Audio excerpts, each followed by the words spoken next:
다음으로는 이제 로이터 통신의 단독 보도가 좀 준비가 되어 있다고요. 이게 보니까 조선 관련 좀 내용인데 독일이 갑자기 좀 끼어드는 그런 내용이네요. 예, 그렇습니다. 그러니까 결국 우리나라가 캐나다 잠수함 12척을 수주하기 위해서 원팀 코리아라고 해서 잠수함을 수주할 수 있고 잠수함을 건조할 수 있는 기업은 두 군데입니다. 네. 하나오션과 HD 현대중공업인데 이 두 기업이 독자적으로 이제 캐나다에다가 이제 비딩을 했다가는 출혈 경쟁이 있을 것 같으니까 과거 정부에서 이걸 갖다 의견조를 해버렸어요. 의견조를 해서 주는 이제 하나오션이고 보조로 이제 HD 현대중공업을 참여하면서 원팀으로 이제 참여하도록 했습니다. 그래서 실제적으로 이제 하나오션이 주고 옆에서 돕는 것은 이제 HD 현대중공업이 돼서 우리나라가 그 캐나다 잠수함 12척의 잠수함이고 잠수함 건조 비용만 치면 한 20조. 하지만 모든 군수가 그렇듯이 한 번 수주를 한 다음에 거기에 따른 많은 어떤 비용, 유지 비용이 필요하니까 네. 유지 비용을 다 합치면 60조다라고 추정을 합니다. 엄청난 금액이죠. 그래서 이 금액을 따기 위해서 마지막 파이널 2의 이제 그 후보가 누구냐?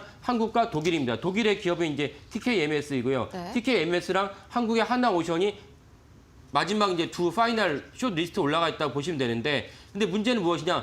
워낙 이제 규모가 크다 보니까 이 잠수함을 누가 더 잘 만드냐 이런 문제와는 차원이 다른 차원에서 이제 번지고 있습니다. 이 부분을 이제 로이터가 단독 보도를 어제 했습니다. 네, 자세한 내용을 보자면요. 일단 뭐 이 TKMS가 티센크로프 이 계열사죠. 그렇죠. 근데 예. 얘네들도 마찬가지로 우리도 원팀을 꾸리지 않습니까? 단독으로만 하지 않고 굉장히 어마어마한 대규모 투자 패키지를 들고 왔어요.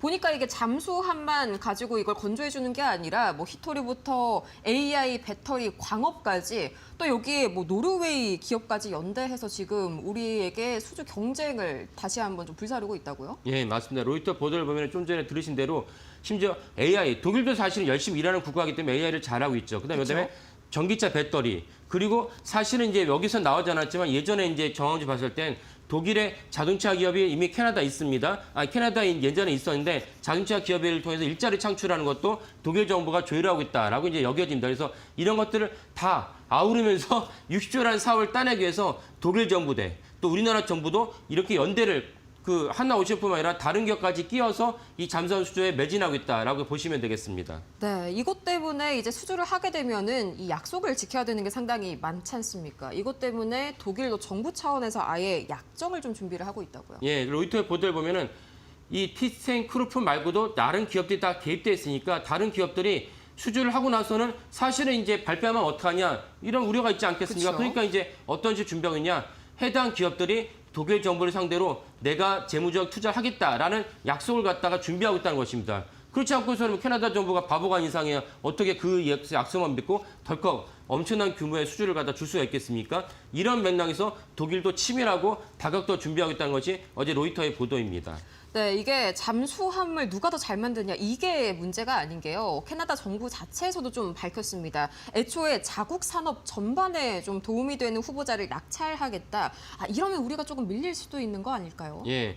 그러니까 이제 잠수함 건조뿐만 아니라 여러 가지 사업도 같이 일궈서 들어간다는 것이 그냥 알아서 기는 게 아니고 캐나다 정부가 먼저 발표를 했습니다. 네. 뭐라 발표했냐? 좀 전에 들으신 대로 그 모든 국방 조달은 캐나다의 국가적 군사적 이익을 증진하는 동시에 이것도 중요하다. 하지만 캐나다 경제에 명확하고 측정 가능한 이익이 있어야 된다라고 얘기했어요. 그러니까 그쵸. 우리나라 정부도 앞장서서 그래서 제가 저희 코너에서 말씀드렸는데 하나오션뿐만 아니라 누구를 갖다 끼워서 같이 이제 우리가 이제 캐나다 정부에다 얘기를 하고 있느냐? 현대차 그룹. 우리가 현대차가 사실은 이제 그 캐나다에 공장이 없는데 공장을 갖다 지어주면서까지 이번에 이제 수주하려고 한다는 것을 지난번에 말씀드렸고 그쵸. 그다음에 추가로 어떤 얘기가 나오냐? 대한항공까지 끼워서 이번에 수준에 참여하겠다는 것입니다. 대한항공이 왜 끼워줄 수 있느냐? 캐나다 유력한 항공사 본바르디아라는 항공사가 있습니다. 네. 여기다가 대한항공과 같이 협업을 해서 군용기를 만들려고 하는데 항공기를 만들려고 하는데 이것도 사실은 우리가 인센티브를 제공할 수 있다라고 이제 우리나라 정부가 그 제안했다는 것이 알려진 사실입니다. 그러니까 독일은 완성차도 있고 그다음 오늘 말씀드린 히토류 그다음에 노르웨이까지 끼어들어서 이 캐나다 60조짜리 잠수함 수주 사업을 하고 있고 우리나라도 더불어서 원팀을 갖다 맞물려서 이 다각도로 그 사업을 갖다 수주하려고 열심히 노력하고 있다라고 보시면 되겠습니다. 네, 이 대한항공 같은 경우에는 방금 말씀 주신 이 본바르디어 항공기를 활용해서 우리 항공 통제기를 제작하는 그런 사업을 또 내밀었죠. 굉장히 이 카드가 거세지고 있는데 당연히 뭐 한국이랑 독일의 최종 통치권자 역할도 굉장히 중요해 보입니다. 예.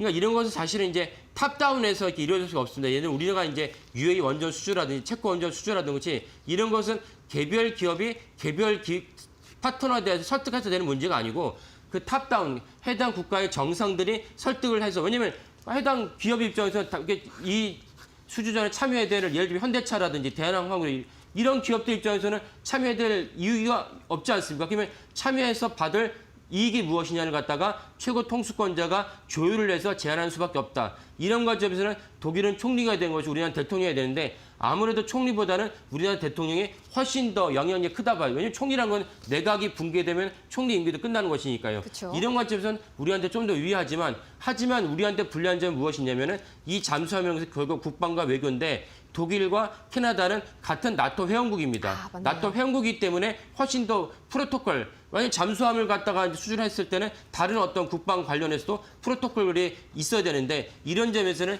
독일이 좀 유리한 측면도 있다. 그래서 어떻게 결정이 날지는 사실은 최종 결정을 두고서는 안개 속이지만 안개 속에 최종 결정이 나기 전까지는 각국이 최선을 다할 수밖에 없다라고 보시면 되겠습니다.